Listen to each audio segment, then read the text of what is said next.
Hello friends, कैसे हैं आप सभी। आपका मेरे इस यूट्यूब चैनल जिसका नाम है निखिल की ट्रिकशाला में स्वागत है। आज की ये वीडियो हमारी सिंपल इंटरेस्ट से रिलेटेड होने वाली है। पिछली वीडियो भी हमारी इसी टॉपिक से थी जिस पर हमने एक टाइप 1 क्लियर किया था और उसके क्वेश्चंस करे थे। आज हम उसी सिंपल इंटरेस्ट का एक टाइप 2 कवर करेंगे और इस टाइप 2 से बनने वाले क्वेश्चंस को जो कि क्वेश्चंस जो हैं वो एसएससी और रेलवे दोनों में ही पूछे जाते हैं, इन क्वेश्चंस की हम प्रैक्टिस करेंगे।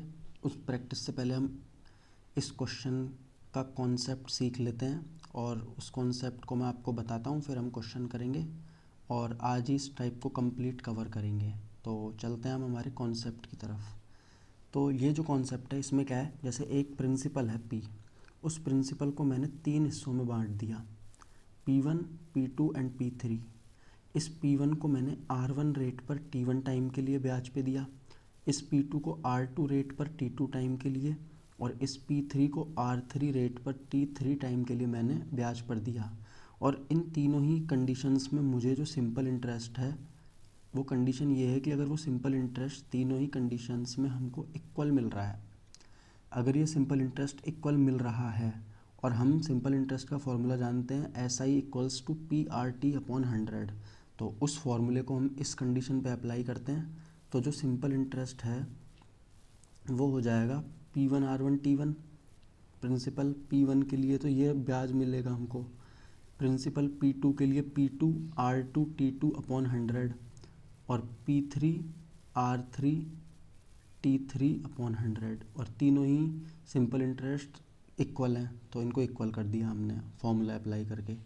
तो इसके बाद में इससे जो रिज़ल्ट मिलता है वो ये मिलेगा कि अगर हम P1 P2 P3 का रेशो निकालें तो वो रेशो हमको मिलेगा 1/R1 T1, 1/R2 T2 and 1/R3 T3। तो ये जो रिज़ल्ट है बस यही हमारा आज का कॉन्सेप्ट है कि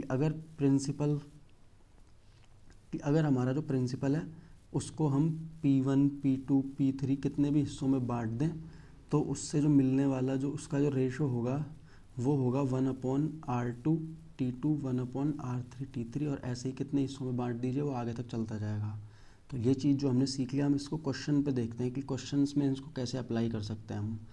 तो सामने हमारे क्वेश्चन है, एक व्यक्ति ने कुल मिलाकर 9,000 रुपये थे, उनको निवेश किया 3 भागों में 3%, 4% और 6%, और उसने उनको वर्ष के अंत में, यानी कि उसने इन तीनों प्रिंसिपल्स को 1 साल के लिए निवेश किया है और उसको तीनों से ब्याज के रूप में बराबर रकम प्राप्त हुई।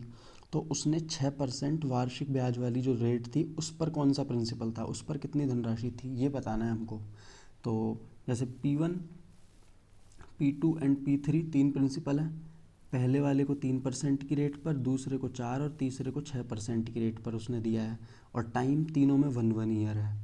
तो हम डायरेक्ट अपना जो कॉन्सेप्ट है वो अप्लाई करते हैं कि P1 ratio P2 ratio P3 क्या मिलेगा 1/R1 T1। तो यहाँ पे P1 के लिए रेट है 3 और टाइम है 1, ठीक है। दूसरे वाले में P2 के लिए जो रेट है वो है 4 और R2 इंटू T2, तो T2 हो गया वही टाइम 1 ईयर है, और ऐसे यहाँ 6 इंटू 1। तो ये जो रेशो मिल रहा है ये हमको मिल रहा है 1/3 रेशो 1/4 रेशो 1/6। अब जो ये रेशो है ये है फ्रैक्शन में, हम इसको सिंपल बना लेते हैं। तो इसके लिए क्या करेंगे, 3, 4 और 6 का जो LCM है वो होता है 12, उससे इसको मल्टीप्लाई कर देंगे। तो ये 3 को 12 से डिवाइड करेंगे तो 4, 4 तिया 12 और 6 दूनी 12, तो ये हमको मिल गया रेशो हमारा 4:3:2। ये रेशो है P1 P2 एंड P3 का। अब इस 4, 3, 7 और 2 9, टोटल ये 9 है। उस 9 की वैल्यू क्वेश्चन के अकॉर्डिंग है 9,000, क्योंकि टोटल जो प्रिंसिपल था स्टार्टिंग वाला वो 9,000 है, उसके 3 हिस्से बनाए हैं हमने। तो हमको कौन सा वाला पूछा है, 6% वाला, 6% वाला, यानी कि हमसे P3 पूछा है। अगर 9 की वैल्यू 9,000 है तो 1 की वैल्यू हो जाएगी 1,000, और हमसे पूछी है 2 की, तो 2 की वैल्यू हो जाएगी 2,000 रुपये। ऑप्शन नंबर बी हमारा आंसर है। तो ये कॉन्सेप्ट हम इजीली इस क्वेश्चन पे अप्लाई कर पाए। ऐसे ही में आगे एक क्वेश्चन और है, उसको भी हम देख लेते हैं। वो क्वेश्चन क्या है, इस क्वेश्चन के अकॉर्डिंग ये है कि 36,000 रुपये की धनराशि को 2 भाग A और B में इस प्रकार विभाजित किया जाता है कि 15% की रेट पर तो ए और बी दोनों को, मतलब कि इस बार जो ए और बी हैं दोनों, वो ए और बी दोनों उन दोनों को ही 15% की रेट पर दिया है। और जो टाइम है वो ए को तो दिया है 2 साल के लिए, 2 वर्ष, और 4 वर्ष बी को 4 वर्ष के लिए दिया है। और हमसे पूछा है कि ए से प्राप्त होने वाला कुल ब्याज निकालना है। तो पहले हमको ए निकालना पड़ेगा, फिर उस ए पे कितना ब्याज बन रहा है हम वो बता देंगे कैलकुलेट करके।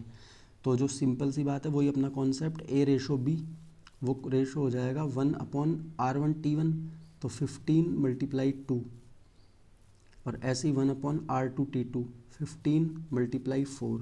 अब ये रेट यहाँ पे सेम है, हम चाहें तो लिखें चाहे ना लिखें, क्योंकि R1 और R2 दो अलग अलग रेट होती थी, यहाँ पे दोनों ही 15-15 है। तो रेशो में क्या होगा, ये 15 से ये 15 कैंसिल हो जाएगा, ऐसे ही इस 2 से ये 4 2 बार कट जाएगा। तो हम इसको क्रॉस मल्टीप्लाई करेंगे तो ये रेशो आ जाएगा हमारा 2:1। ये टोटल कितनी धनराशि थी, 36,000। तो 2 और 1 3, 3 की वैल्यू हमारी आ गई 36,000 रुपये। तो 1 की हो जाएगी 12,000। और हमसे पूछा है कि ए पर कितना ब्याज मिलेगा। तो ए का जो रेशो है वो ए और बी का रेशो है 2:1, मतलब हमसे ए पूछा है तो हमसे 2 की वैल्यू पूछी है। तो 2 की वैल्यू हो जाएगी 24,000 रुपये, क्योंकि 1 की 12,000 तो 2 की 24,000। अब हमसे ये 24,000 नहीं पूछा है, हमसे पूछा है कि इस 24,000 की राशि पर ब्याज कितना मिलेगा। तो इस 24,000 की राशि पर 15% की रेट से 2 साल का ब्याज हमसे पूछा है। तो सिंपल इंटरेस्ट का फॉर्मूला है प्रिंसिपल इंटू रेट, रेट है हमारी 15% और टाइम है हमारा 2 साल का।